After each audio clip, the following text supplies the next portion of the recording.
வணக்கம் நேர்களே, இது ஷர்மிளா டாக்கீஸ். நான் உங்கள் டாக்டர் ஷர்மிளா. இன்னைக்கு வேலண்டைன்ஸ் டே, அன்பை பரிமாற வேண்டிய ஒரு தினம். ஆனா இன்னைக்கு நம்ம ஒன்றிய அரசு ஏழை விவசாயிகளை எப்படி ட்ரீட் பண்றாங்க அப்படிங்கறத இன்னொரு பக்கம் நம்ம பார்த்துக்கிட்டு இருக்கோம். குண்டு மழை பொழிஞ்சுக்கிட்டு இருக்கு. அன்பை பொழிய வேண்டிய நேரத்துல இன்னைக்கு குண்டு மழையை பொழிஞ்சுக்கிட்டு இருக்காங்க. அவங்கள வந்து த்ரெட்டன் பண்ணிட்டு இருக்காங்க. அவங்களுடைய நியாயமான கோரிக்கைகளை, போராட்டங்களை வந்து முடக்கணும், சைலன்ஸ் பண்ணணும் அப்படிங்கிற ஒரு முயற்சியில தீவிரமா ஈடுபடுறாங்க அப்படிங்கிறத நம்ம பார்க்குறோம். சினிமால பொதுவா இந்த ட்ராஜி காமெடி அப்படின்னு சொல்லுவாங்க. அதாவது மேலோட்டமா பார்க்கும்பொழுது சில விஷயங்களை வந்து பார்த்து நம்ம சிரிச்சுடுவோம். ஆனா அதுக்கப்புறம் உட்கார்ந்து யோசிச்சு பார்த்தீங்கன்னா தான் உண்மையிலேயே அதுல சிந்திக்க வேண்டிய விஷயங்கள் எவ்வளோ இருக்கு, அதுல ஒரு ட்ராஜடி இருக்கு அப்படிங்கிறது நமக்கு தெரியும். கிட்டத்தட்ட இந்த ஃபார்மர்ஸ் ப்ரொடெஸ்ட் வந்து அந்த மாதிரி தான் இருக்கு. மேலோட்டமா இந்த அரசாங்கம் பண்ணக்கூடிய விஷயங்கள்லாம் பார்க்கும்பொழுது உண்மையிலேயே சிரிப்பு தான் வருது. இன்னைக்கு பார்த்தீங்கன்னா டெல்லி பார்டரை ஒரு இன்டர்நேஷனல் பார்டர் அளவுக்கு இவங்க மாத்திட்டாங்க. இன்னும் 2 ரஃபேல் ஜெட்டை கொண்டு வந்து அங்க நிறுத்த வேண்டியதுதான் பாக்கி. அதையும் நிறுத்திட்டாங்கன்னா கிட்டத்தட்ட இன்டர்நேஷனல் பார்டர் மாதிரி ஆயிடும். ஆனா இதே முயற்சிகள் எல்லாம் ஏன் சைனால கல்வான்ல எடுத்திருந்தாங்கன்னா இந்நேரத்துக்கு சைனாக்காரன் வந்து கூடாரம் போட்டிருக்க மாட்டான். ஆனா அதை பண்றதுக்கு இந்த அரசாங்கத்துக்கு துப்பு இல்லை. இன்னைக்கு டெல்லி பார்டரை இப்படி பண்ணியிருக்காங்க. இன்னொரு பக்கம் பார்த்தீங்கன்னா தொடர்ந்து விவசாயிகளை ஒடுக்குறாங்க, கண்ணீர் பொம்மை குண்டு போடுறாங்க, நெயில்ஸை வைக்கிறாங்க, பேரிகேட்ஸ் வைக்கிறாங்க. இதெல்லாம் பத்தாதுன்னு நேரடியாக போலீஸை வச்சு மிரட்டுறாங்க. இன்னும் ஒரு படி மேலே போய் இன்னைக்கு என்ன பண்ணியிருக்கிறாங்கன்னா, நீங்கள்லாம் இந்த மாதிரி போராட்டம் பண்ணீங்கன்னா உங்கள் பாஸ்போர்ட்டை எல்லாம் பிடுங்கிடுவோம், உங்க சொந்தக்காரங்க யாரெல்லாம் வெளிநாடுகளில் வேலை செய்யறாங்களோ அவங்களோட வேலையிலேருந்து அவங்கள தூக்கிட சொல்லுவோம், அவங்களெல்லாம் திரும்ப நாட்டுக்கு அனுப்பிட சொல்லுவோம், உங்க முதலுக்கே மோசமா போயிடும் அப்படிங்கிற அளவுக்கு இன்னைக்கு அரசாங்கம் வந்து இந்த விவசாயிகளை ஒரு பக்கம் மிரட்டிட்டு இருக்கு அப்படிங்கிறது தான். இன்னொரு உச்சபட்ச காமெடி என்னன்னா, இந்த தத்தி ஒன்றிய அரசு இதற்கு முன்னால இதே மாதிரி இந்த விவசாயிகள் போராட்டம் பண்ணாங்களே, அதுல இருந்து ஏதாவது பாடம் கத்துக்கிட்டு இருக்காங்களான்னு பாத்தீங்கன்னா இல்ல அப்படிங்கிறது தான். அந்த போராட்டத்தை எப்படி கையாண்டாங்களோ அதே மாதிரி முட்டாள்தனமாக தான் இந்த போராட்டத்தையும் இந்த அரசாங்கம் கையாண்டுகிட்டு இருக்கு. சரி, இதெல்லாம் வந்து பார்க்க சிரிக்கிறதா அப்படின்னு யோசிக்கிறதுக்குள்ள இதுக்கு பின்னால இருக்கக்கூடிய விஷயங்கள் நினைக்கும் போது உண்மையிலேயே வருத்தமா தான் இருக்கு. ஏன்னா இன்னொரு பக்கம் நீங்க பாத்தீங்கன்னா எஜுகேட்டட் இடியட்ஸ், இந்த சோ கால்டு சங்கிகளுக்கு சப்போர்ட் பண்ற எஜுகேட்டட் இடியட்ஸ் இருக்காங்கல்ல சோசியல் மீடியால, இவங்க பொய்ய பரப்பிட்டு இருக்காங்க. ஒரு பக்கம் வந்து போராடக்கூடிய விவசாயிகளை வந்து காலிஸ்தானிஸ், தீவிரவாதிஸ் அப்படின்னு சொல்றது, இன்னொரு பக்கம் வந்து பொய்யான செய்திகளை, பொய்யான போட்டோகிராஃப்ஸ் பரப்புறது. இந்த முட்டாள்கள்லாம் உண்மையிலேயே வந்து இந்தியா விஸ்வகுருவா மாறிடுச்சு, இங்க தேனும் பாலும் பொங்கி வழிஞ்சு ஓடிக்கிட்டு இருக்கு, நிலத்திலிருந்து பாத்தீங்கன்னா தங்கம் தான் விளையுது, அப்படிப்பட்ட ஒரு பூமியில ஏன் இந்த விவசாயிகள் மட்டும் போராடுறாங்க, ஏன் அந்த தங்கம் அவங்களுக்கு கிடைக்க மாட்டேங்குது, ஏன் இவங்க வேலை வெட்டி இல்லாம இங்க வந்து டெல்லியில வந்து போராடிட்டு இருக்காங்க, இவங்களெல்லாம் முதல்ல அடிச்சு துரத்தணும் அப்படிங்கிற அளவுக்கு இந்த முட்டாள் சங்கிகள் வந்து ஒரு சோசியல் மீடியா வார்ல வந்து இறங்கியிருக்கிறாங்க அப்படிங்கறத நம்ம பார்க்க முடியுது. ஆனா இதெல்லாம் தாண்டி நம்ம சிந்திக்க வேண்டிய, வருத்தப்பட வேண்டிய விஷயம் என்ன தெரியுமா?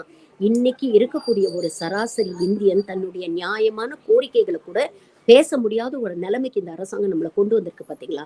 இந்த விவசாயிகள் என்ன இந்திய சிட்டிசன்ஸ் இல்லையா? இந்த விவசாயிகளுக்குன்னு ஒரு குரல் இல்லையா?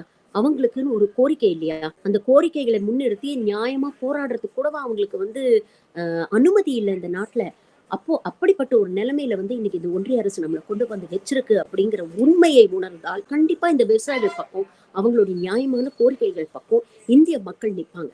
ஆனா இன்னைக்கு அதை சிந்திக்க விடாமல் அவர்களை திசை திருப்பக்கூடிய ஒரு முயற்சியை செய்தி ஊடகங்களும் சரி, சோசியல் மீடியாவும் சரி கையில எடுத்துட்டு இருக்காங்க அப்படிங்கறதெல்லாம் பாக்குறோம். இது எல்லாத்தையும் விட உச்சக்கட்டம் என்ன தெரியுமா? இன்னைக்கு இவங்க வந்து எம்.எஸ். சுவாமிநாதன் அவர்களுக்கு பாரத் ரத்னா கொடுத்தாங்கல்ல, அவருடைய மகள் இவங்களை செருப்பால் அடிக்காத குறையா ஒரு விஷயத்தை பதிவு பண்ணியிருக்காங்க. Dr. A.K. Singh referred to as the Annadatas. The farmers of Punjab today are marching to Delhi. I believe, according to the newspaper reports, there are jails being prepared for them in Haryana. There are barricades. There are all kinds of things being done to prevent them. These are farmers. They are not criminals. I request all of you, the leading scientists of India, have to talk to our Annadatas. We cannot treat them as criminals. We have to find solutions. Please, this is my request. அதாவது தன்னுடைய தந்தை MS. Swaminathan அவர்களுக்கு பாரத் ரத்னா விருது கொடுத்ததுக்காக அவருடைய மகள் doctor Mathura Swaminathan, அவங்க ஒரு ரெனவுண்ட் எக்கானமிஸ்ட், ஒரு பொருளாதார நிபுணர், அவங்க வந்து நன்றி சொல்றாங்க. நன்றி சொல்லக்கூடிய அந்த காணொலியில அவங்க என்ன தெரியுமா சொல்றாங்க? உண்மையிலேயே எங்க அப்பாவுக்கு நீங்க மரியாதை கொடுக்கணும்னு நினைச்சீங்கன்னா அந்த மரியாதை நீங்க ஃபார்மர்ஸோட உட்கார்ந்து, விவசாயிகளோட உட்கார்ந்து அவங்களோட கோரிக்கையை பத்தி பேசுங்க. பேசி அதற்கு ஒரு சொல்யூஷன் கொண்டு வாங்க. எங்க அப்பா பேர்ல அமைச்ச கமிஷன்ல அவர் என்னென்ன ரெக்கமெண்டேஷன்ஸ் கொடுத்தாங்களோ, அதையெல்லாம் நடைமுறைப்படுத்துங்க. அத விட்டுட்டு இன்னைக்கு போராடக்கூடிய ஏழை விவசாயிகள வந்து தீவிரவாதிகள் அப்படின்னு சொல்லி அவங்க மேல ஒரு ஸ்டாம்ப் குத்துறீங்க இல்லையா? அத முதல்ல தவறுங்க. அதுதான் உண்மையிலேயே எங்க அப்பாவுக்கு நீங்க செய்யக்கூடிய உச்சபட்ச மரியாதையா இருக்கும். அப்படிங்கிற ஒரு விஷயத்த செருப்பால் அடிக்காத குறையா இன்னைக்கு அவங்க பதிவு பண்ணியிருக்கிறாங்க அப்படிங்கிறத நம்ம பாக்குறோம். சரி, அரசாங்கத்துக்கு ஏன் இந்த தயக்கம் அப்படிங்கிற ஒரு கேள்வி வருது இல்ல. கிட்டத்தட்ட 2021 போராட்டினாங்க. அதுக்கப்புறம் வந்து இந்த அரசாங்கம் எதுவும் பண்ணல. கிட்டத்தட்ட 5 வருஷம் ஆட்சி முடிய போகுது. அப்பவும் இந்த விவசாயிகளுக்கு எதுவும் பண்றதுக்கு இந்த அரசாங்கம் ஏன் தயங்குது? இவங்க கேட்கக்கூடிய கோரிக்கைகள்லாம் நியாயமான கோரிக்கைகள் தானே. ஒரு மினிமம் சப்போர்ட் பிரைஸ் வேணும்னு கேக்குறாங்க. எங்களோட லோன்ஸ் எல்லாம் தள்ளுபடி பண்ணுங்க அப்படின்னு சொல்றாங்க. அதே மாதிரி இறந்தவர்களுக்கு வந்து காம்பன்சேஷன் கொடுங்க அப்படின்னு சொல்றாங்க. ஒரு 5 ட்ரில்லியன் எக்கானமில இது பண்ண முடியாதா?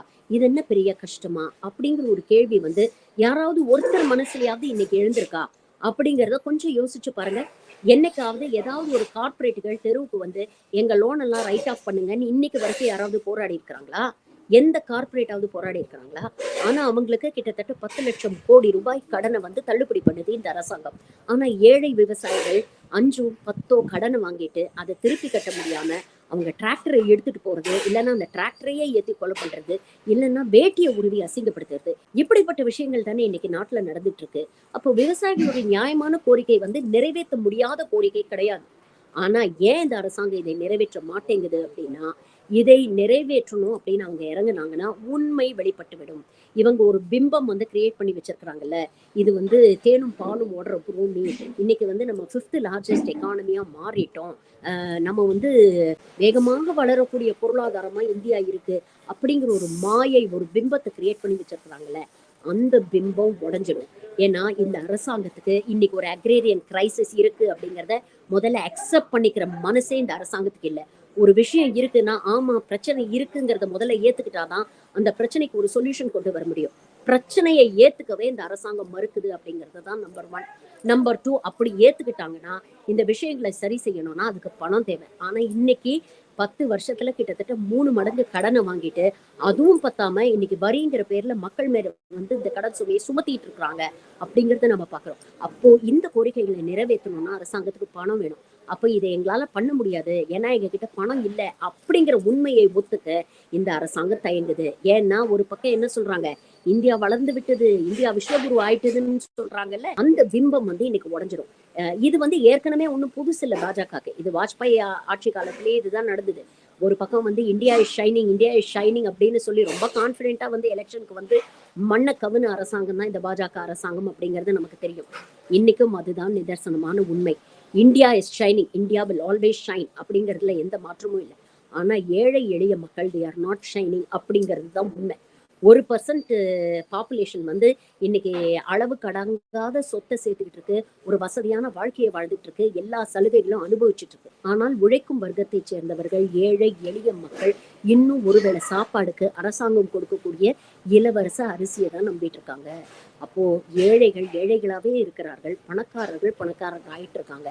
இந்த டிவைட் இருக்குல்ல, இந்த உண்மை இந்த விவசாயிகள் போராட்டத்தினால வெளிச்சத்துக்கு வந்துரும். அப்படி வெளிச்சத்துக்கு வந்தா அடுத்த தேர்தல்ல நிச்சயமா நாம மண்ணை கவ வேண்டி வரும் அப்படிங்கிற ஒரு விஷயம் தெரிஞ்சதுனால்தான், அந்த பயம் இருக்கிறதுனாலதான் இன்னைக்கு அரசாங்கம் இந்த போராட்டத்தை முடக்குவதற்கு எல்லா முயற்சியும் எடுத்துட்டு இருக்காங்க அப்படிங்கிறத பாக்குறோம். அப்போ பொதுமக்களாகிய நம்மளோட கடமை என்னன்னா, அன்னதாத்தா அன்னதாத்தான்னு நம்ம சொல்லக்கூடிய இந்த ஏழை எளிய மக்களுக்கு நாம சப்போர்ட்டா நிக்கிறோம். ஒவ்வொரு இந்தியனும் சக இந்தியனும் இவர்களுடைய கோரிக்கையை வந்து நாம வெளியில கொண்டு வரணும். நாம இதை பத்தி பேசணும்.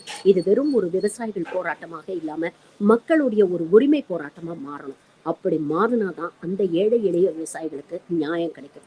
நன்றி.